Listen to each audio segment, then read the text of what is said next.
Pastor, então, seguimos aqui um pouquinho, e daí assim, ó, daí eu acho que daí, mais uns 5 minutinhos, e a gente abre se alguém quer participar, isso? Tá, ok. Então, assim, eu quero trazer ainda a palavra perdão dentro dessa questão vínculos, né? Porque ela também é tão importante quanto o olhar, quanto a questão de não ser rígido, quanto a questão do passearmos, de fazermos coisas juntos, do sorrir junto, né? Do ter empatia. O perdão está juntinho com o amor. E será que pais têm que às vezes pedir perdão para filho? Sim, né? Sim, porque às vezes a gente se passa, né? O irmão ali trouxe, né? Ah, ele conseguiu, né? Ele conseguiu deixar para um pouquinho depois, porque de repente não ia só machucar fisicamente, a gente machuca também emocionalmente quando a gente, né, está ali irado, quando a gente está com raiva da situação, né? E a gente vê muito hoje as palavras saindo assim, ó, é chispando, né? E faz um corte na vida do outro. Então, a gente ter este coração, né, assim, de que eu preciso também olhar o meu filho de novo, né? Como eu falei lá das outras pessoas olhando, é filho de pastor, é filho de missionário, né? Nós também não podemos fazer este olhar para os nossos filhos. Ai, falei como tu é tonto, mas criança, né? São palavras que vão formando uma autoimagem, né? A criança vai se vendo de determinada forma conforme os pais vão moldando ela, né? Então, quando sai uma palavra que a gente vê, bah, essa palavra não precisava ter falado, o que eu preciso fazer? O que a palavra diz para nós? Pedir perdão. Filho, filha, me perdoa. O pai ou a mãe, né, estava assim nesta hora e eu preciso pedir perdão para ti porque essa palavra não é o que o pai e a mãe querem para a tua vida. A gente quer que tu seja bênção, aí tu pode trazer o erro, né? A questão do erro, não estou em acordo com este erro, mas eu errei contigo, então eu te peço perdão por esta palavra, por esta atitude, né? Desde pequenininho, a gente pode ir ensinando, não pensar assim, mas daí eu vou perder, ele não vai me respeitar, né? Porque eu tô me rebaixando. Gente, nós sabemos que perdão não é se rebaixar, né? Pedir perdão é quebrar o orgulho, né? Quando a gente pedir perdão para a esposa, para o esposo, que às vezes também é tão difícil, a gente machuca um outro e acha assim, ai, mas assim, né? Eu vou me rebaixar. A Bíblia não diz para nós que é se rebaixar, né? Ela diz para nós que é uma atitude que a gente precisa ter quando a gente erra, né? Então, errei com aquele meu próximo, eu vou lá e eu vou acertar. Por que que às vezes a pessoa lá da igreja diz para nós assim, o pastor, ou pastora, o missionário, missionário, eu assim, ó, eu né? Eu não gostei daquela palavra que tu disse, né? Fiquei magoado com aquilo. Me perdoa, meu irmão, minha irmã. E daí, às vezes, para os de casa, a gente passa batido. São os de casa, não precisa, né? Os de casa precisam, né? Nós, os de casa, precisamos estar ali unidinho nessa questão de perdão. Merecemos e temos que também oferecer, né, o perdão ao outro, né? Então é uma mão assim, como é que diz, duas vias, né? Que vai e vem, né? Então, a gente poder olhar os nossos pequenos e já ir ensinando, porque muitas vezes a gente quer que ele peça perdão para o coleguinha, mas ele não tem o exemplo, né, de que, meu pai e minha mãe, quando eles erram, eles vêm e dizem, me perdoa, né? A mãe ou o pai errou, então o pai e a mãe admitem quando eles estão errados, eu também posso, né? Porque ninguém é perfeito e tá tudo certo, o Senhor né, permitiu que fosse assim através do livre-arbítrio, né? Então, o perdão está ali para ser também usado por nós, né? Como pais, como aqueles que querem vincular, né, com os nossos filhos. E a outra palavra que eu ainda quero trazer é esperança. Eu não conheço a família de vocês, eu não sei quais as circunstâncias que cada um de vocês vive, quais são os desafios, qual o momento que a tua família está vivendo agora, qual o desafio que tu estás enfrentando agora, mas tenha sempre esperança. Se tu está semeando o amor, isso vai aparecer daqui a pouco.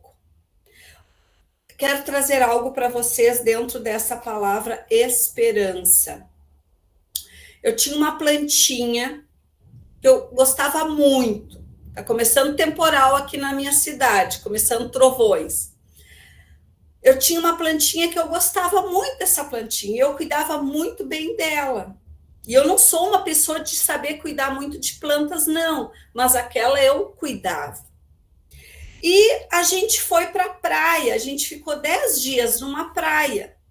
E eu esqueci a minha plantinha de levar para alguém cuidar ou qualquer coisa assim. Quando eu voltei, a minha plantinha estava sem nenhuma folhinha, mais o caulezinho, o tronquinho dela ali, totalmente seco, nenhuma folha nela, o vaso estava vazio, as folhas todas do ladinho. E eu pensei, matei minha plantinha. Agora não tem mais jeito, eu vou botar fora. E veio ao meu coração, coloca uma colherinha de água. E eu fui, peguei uma colherinha de cafezinho, coloquei uma colherinha de água. No outro dia, uma colherinha de água. No outro dia, uma colherinha de água. E, gente, daqui a pouco começou a brotar algo verdinho ali. E pensa na minha alegria. Eu fui cuidando, de repente ela estava de novo com as folhas recuperadas. Chegou outro tempinho de férias. Eu levei ela para minha mãe cuidar para mim. E a minha mãe, quando eu voltei, ela disse, Márcia, deu para pegar uma muda. E Deus me ensinou tanto através daquela plantinha. Tenha esperança. Vai colocando a aguinha. Pode ser uma colherinha de chá, mas coloca a aguinha e tenha esperança. Não abre mão da tua família. A oração é essa aguinha que tu vai colocando. Todo dia um pouquinho. Deixa eu contar para vocês. Semana retrasada, eu acordei de manhã e Deus colocou no meu coração que eu tinha que orar pelos meus 3 filhos de forma individual. E eu gravei no meu celular uma mensagem de oração, orei pelos 3. E depois dessa oração, um dos meus filhos entra em contato comigo e diz, mãe, essa minha filha está passando por crises de ansiedade. Mãe, eu quero te dizer algo. A mensagem que tu mandou hoje de manhã para mim fez toda a diferença, mãe. Chegou a passar na minha mente hoje de tomar todas as minhas medicações de uma vez. O que ela quis dizer? Ela ia tentar suicídio. Entende, amados? Então, a tua semente de oração em cada dia. O emocional está sendo o mal desse século, a depressão, essas crises de ansiedade, essa loucura toda que o mundo está vivendo. E nós vamos ali, colocando a nossa porçãozinha de água na nossa família. Não abram mão.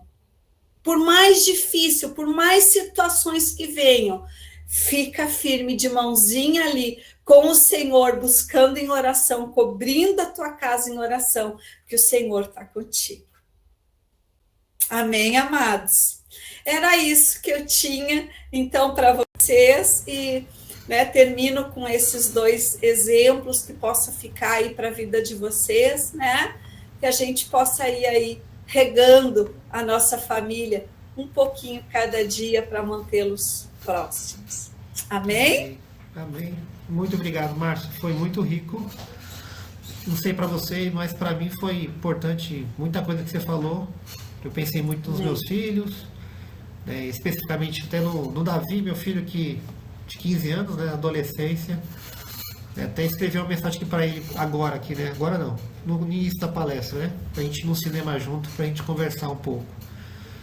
Realmente são pequenos detalhes que faz toda a diferença. Obrigado, viu, Márcia? Muito importante. Alguém quer compartilhar, fazer alguma pergunta? Agora é o momento. Temos aí alguns minutinhos,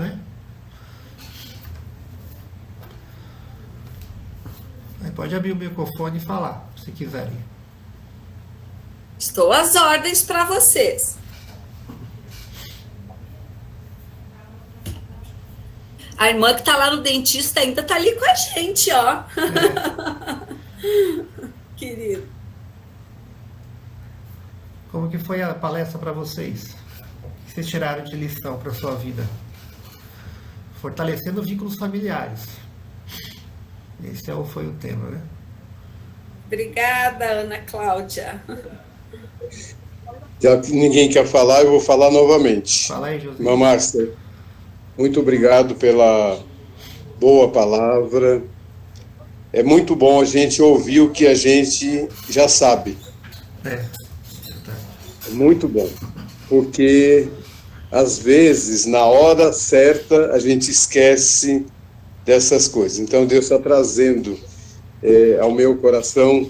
Eu queria falar 2 coisas. Primeiro que nós temos, eu e Givonete, um filho. Ele já tem 41, está casado já há 15 anos, mas ainda hoje a gente vai, Sandro, para o restaurante, eu e ele, para comer, para bater papo, para conversar. Glória a Deus.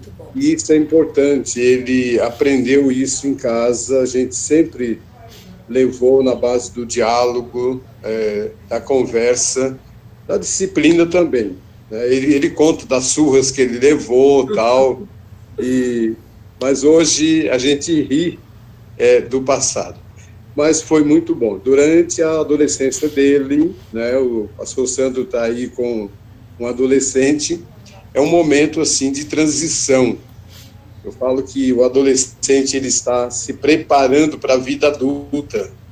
Então, ele tem crise, ele tem lutos, Sim. E esses lutos trazem muitos problemas emocionais. Mas que bom ter pais que estão perto. E a gente regou muitas horas só com oração, que não tinha muita coisa que fazer, não. A gente tinha que orar. Sim. E Deus deu a vitória, e hoje é um homem de Deus, comprometido com o Senhor, e que ama a família, se interessa muito pelos pais, pelos avós. Então, é uma bênção. Que especial. Isso. Então, a segunda coisa, rapidinho, nós estamos ajudando essa semana uma adolescente, 14 anos, aqui da nossa igreja, e ela já tentou suicídio 2 vezes, acabou de sair do hospital, ontem chegou em casa, de volta, depois de receber atendimento, e a gente está aqui orando, porque a gente precisa ter um reencontro com ela. Então, essa sua palavra, agora, vem fortalecer no nosso coração a importância, de amar, entender, perdoar e ter esperança. Sim. Esperança, regar com o nosso interesse, com a nossa oração, para que a gente possa ver essa menina crescendo e se frutificando para a glória de Deus. Amém. Ela já foi batizada algum tempo atrás, em outra igreja, mas chegou recentemente para o nosso meio, tem 4 meses que está conosco, e nós estamos orando. Então, o nome dela é Esther, e a gente está orando. Vamos ajudar em oração. E pastor, lembra sempre, a pessoa não quer tirar a sua vida, ela quer acabar com o problema, né? Então, tem alguma coisa ali que precisa, né, ser olhada, né? Então, só assim, esse olhar, assim, né, para ficar mais aberto o olhar de vocês para esta jovem, né? Ok. Amém. Eu vi Muito que obrigado. a Yara, isso parece que tinha erguido a mão, e o Daniel acho que também, né? Não, o Daniel eu vi que ergueu. A Sayara? Não botou a mãozinha? Tá, eu pensei, ok, então o Daniel. Daniel tá aí? Tô sim, meu irmão. Eu tô com problema na câmera aqui. Tá me ouvindo? Sim, estamos ouvindo. Tô com a câmera aqui, tá vendo o áudio. Meu filho tomou injeção agora, ele tá meio chatinho, tá chorando. Mas algumas coisas que eu gostaria de pontuar, que foi muito importante para mim, foi essa questão da gente sempre deixar a porta aberta, né, para os nossos filhos, porque às vezes a gente não consegue entender o choro deles e o grito deles, né? Às vezes a gente não entende, e às vezes algumas coisas doem em nós, né? Algumas atitudes deles, a autoproteção dele e tudo mais. Aí a gente acaba fechando a porta para um diálogo, para no momento em que ele perceber que ele errou, ele voltar e pedir perdão e a gente reatar de novo a comunhão. Minhas filhas, elas estão hoje já grandes, uma está com 19 anos e a outra está com 24. Então eu passei a adolescência delas todas nessas lutas, né? Essas idas e vindas, e eu sempre procurei deixar meu coração aberto para elas voltarem no momento em que elas perceberem que o pai sempre tem razão, né? Na hora dos conselhos.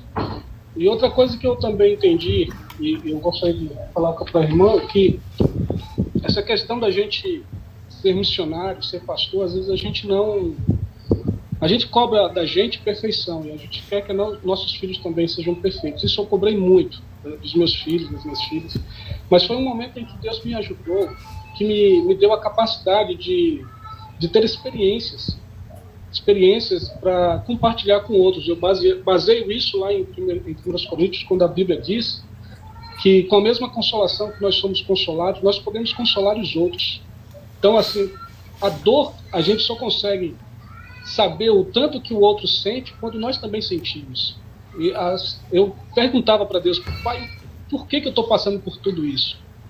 Eu acho que até o pastor Sandro acompanhou também um problema com as minhas filhas aqui, principalmente a minha mais velha, né? Quanto a gente batalhou por ela. Inclusive, eu tive até que mudar de campo, porque senão eu ia perdê-la. Estava perto de perder minha filha.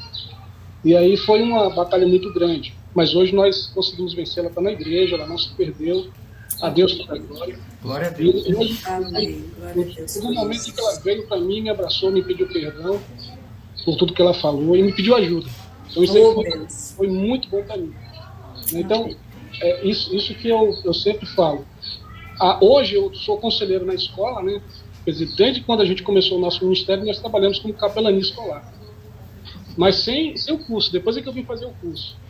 E uma das coisas que eu aprendi muito com essa capelania escolar, esse aconselhamento com os adolescentes, foi isso que a irmã falou a respeito de toque. Muitos adolescentes, eles não têm nada, não têm toque, não têm carinho, não têm atenção em casa. E quando chega na escola, grita por atenção. E aí, a forma deles gritar por atenção é sendo rebeldes.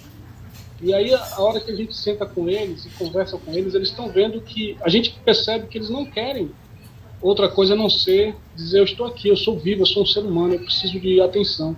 Sim. Então, isso eu aprendi muito, e a doutora irmã falou isso muito bem, só veio somente fortalecer meu coração para dizer que eu preciso continuar com essa... Isso. É tão importante capelania escolar, meu Deus, os professores estão desesperados, não sabem mais o que fazer, é algo assim tão importante. Eu amo a oportunidade de falar para pais nas escolas, aos professores. Agora, dia 29, tem numa escola e igrejinha, e sempre que tem essa oportunidade eu vou, porque é aquela sementinha que a gente vai colocando. E irmão Daniel, pensa sempre, cada fala tua está sendo uma semente que tu não vê nada, mas está com o Senhor para levar a germinar essa semente. Não desiste. Obrigado por compartilhar. Márcio, eu preciso sair aqui, que tem o culto da sede, e eu prego aqui, né? Tem que dirigir o culto aqui da equipe aqui da sede. Mas fique à vontade, tá? Conduzindo aí. Eu não sei se mais alguém tem alguma colocação.